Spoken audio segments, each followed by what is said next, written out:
అందరికీ నమస్కారం. నేను మీ దేవి. శాడిస్ట్ మొగుడు సీజన్ 2 64వ భాగం. రచయిత వనజ గారు. జాహ్నవి కూడా వాళ్ళ దగ్గరికొచ్చి కశ్యప్ని విషయం ఏంటని అడగటంతో పిల్లలిద్దరినీ కోర్టులో సబ్మిట్ చేయమని నోటీస్ వచ్చిందని చెప్పాడు కశ్యప్. వాట్, ఏం మాట్లాడుతున్నావు కశ్యప్ అని జాహ్నవి అడుగుతూ ఉంటే నోటీస్ లాం చేతికిచ్చేసరికి అక్కడ క్లియర్గా రాసి ఉంటుంది. పిల్లల్ని దత్తత తీసుకున్నవారు ఏఆర్ ఇంకా సీత.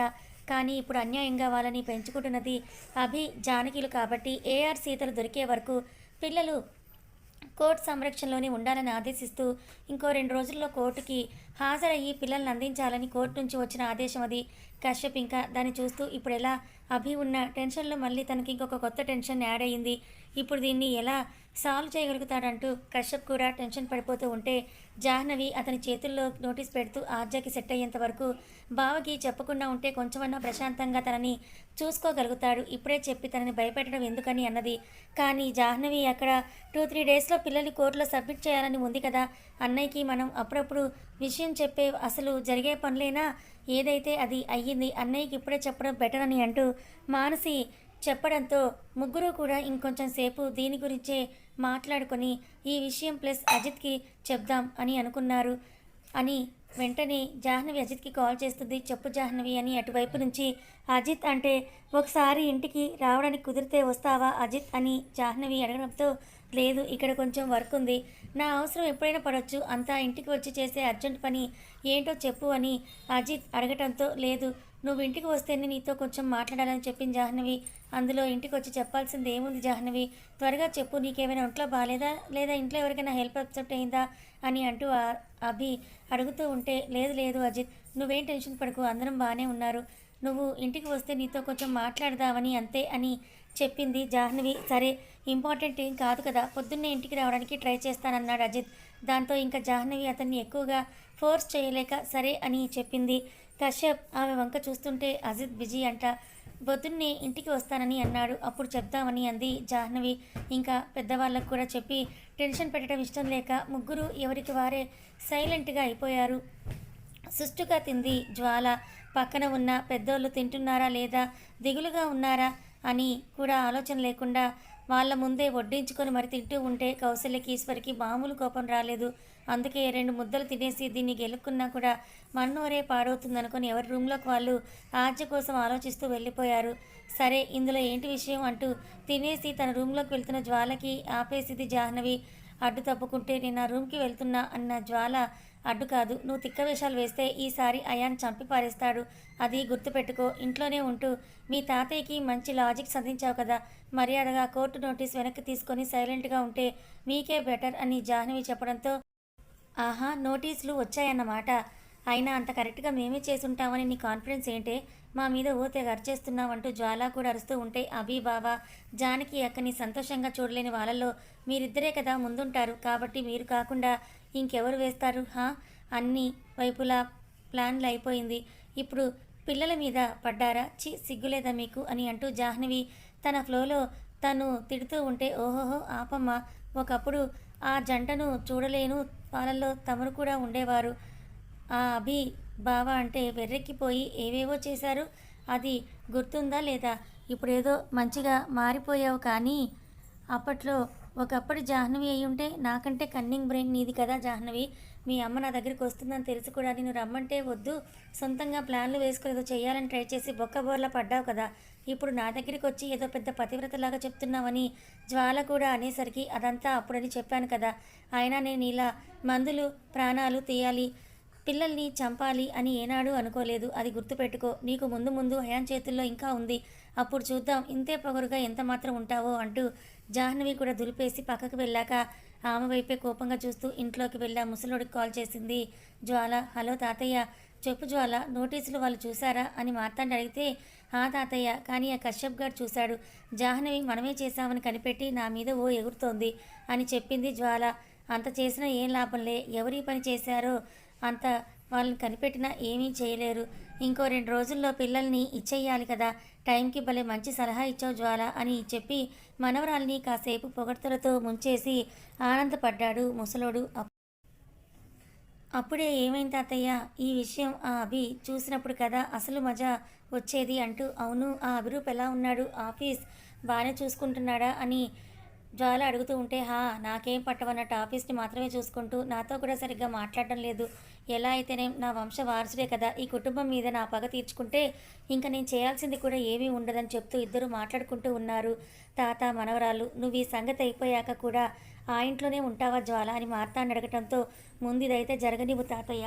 అప్పుడు చూస్తాను ఏం జరుగుతుందో అనేది" అని చెప్పిన జ్వాల ఆయన ఆరోగ్యం గురించి కూడా తెలుసుకొని కాల్ కట్ చేసింది.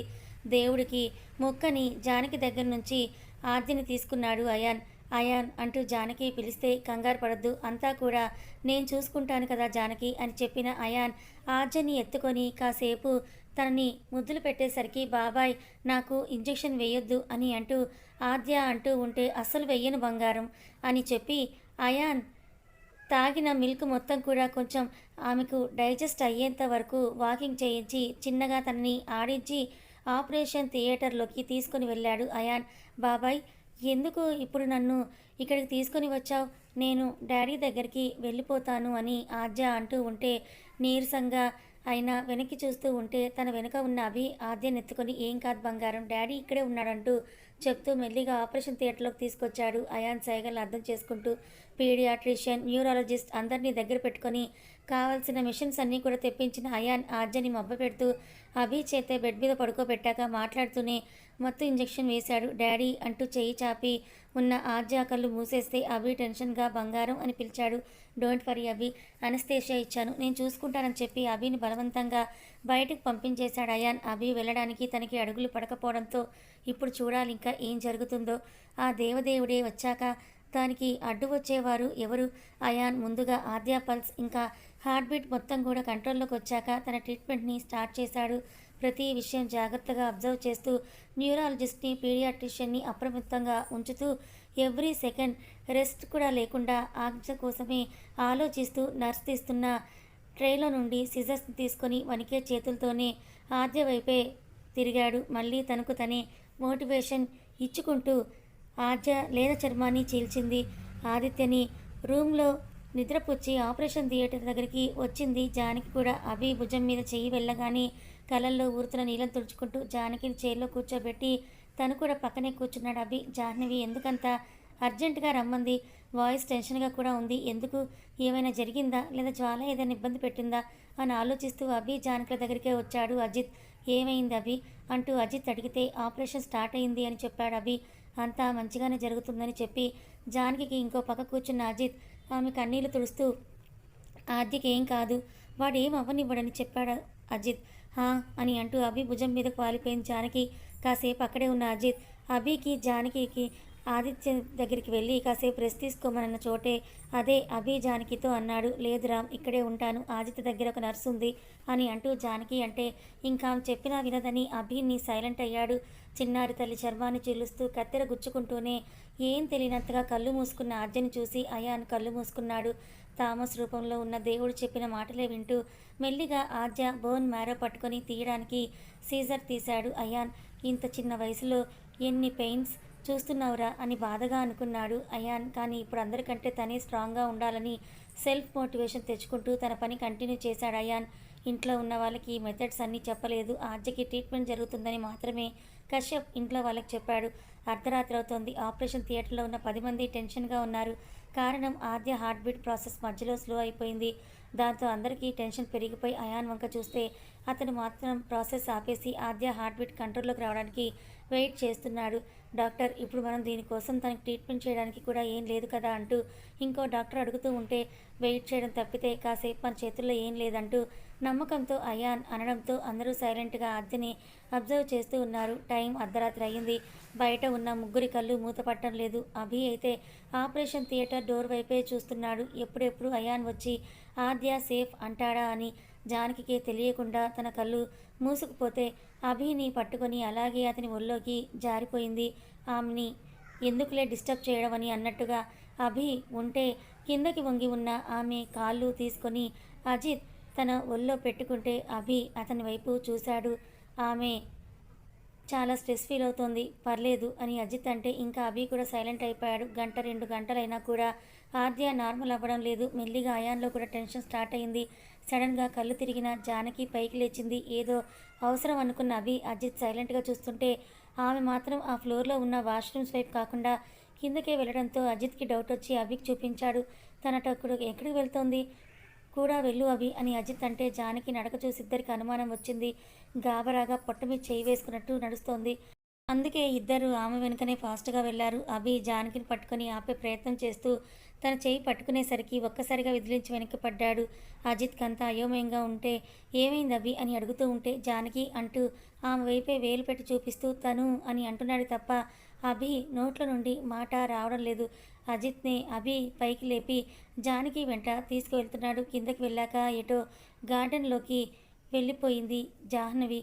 తనకు నిద్రలో నడిచే అలవాటు ఏమైనా ఉందా అభి అని అజిత్ అడిగితే నో, కానీ ఎందుకు ఇప్పుడు ఇలా వియర్డ్గా బిహేవ్ చేస్తుందో అర్థం కావటం లేదు అభికి అంటున్న తనకి సడన్గా కళ్ళు తిరిగి పడిపోయిన ఆమెకి శివుడి విభూతి గుర్తు రావడంతో సీతారాంపురం అమ్మవారు గుర్తు రాగానే ఒళ్ళు జలధరించింది. ఇప్పుడు జానకి అదే కలగాని కలలో వాస్తవంగా తనకి వస్తున్నట్టుగా అనిపిస్తోందని అర్థం చేసుకుంటూ కాసేపు ఆమెను దూరం నుంచి అబ్జర్వ్ చేశాడు అభి.